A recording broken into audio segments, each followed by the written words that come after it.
Hello everyone and welcome to...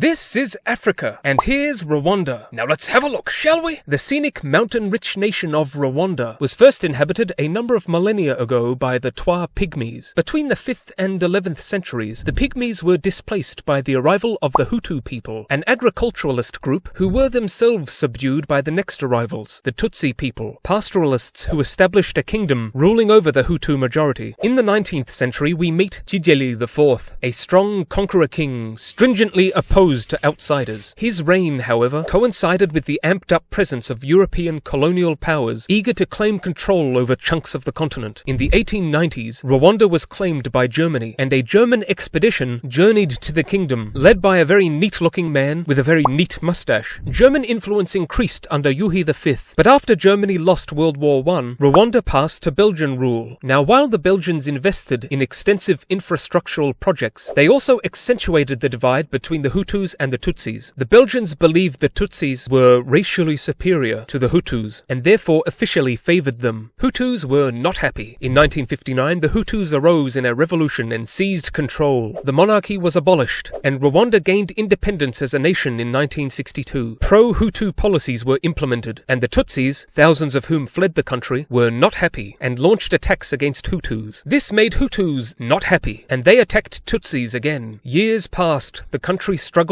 and ethnic tensions remained. From 1973 to 94, Rwanda was run by a dictator, under whom a civil war flared up between the Hutu government and the Tutsi RPF rebel group. When the president's jet was shot down by no one knows, his death sparked one of the worst events of the 20th century, the Rwandan genocide. 100 days of slaughter in which Hutu militias targeted Tutsis, killing some 500,000 to 800,000, and killing moderate Hutus too, as the world looked on in horror, and the UN did nothing. The RPF continued to fight, however, led by Paul Kagame, who eventually emerged victorious. Kagame became president, and the long process of recovery began. Things today are far from ideal, and the Human Development Index ranking is low, but many improvements have been made, and quality of life and life expectancy have both risen, and we wish Rwanda all the best, but as for me, it's bye for now. Bye-bye!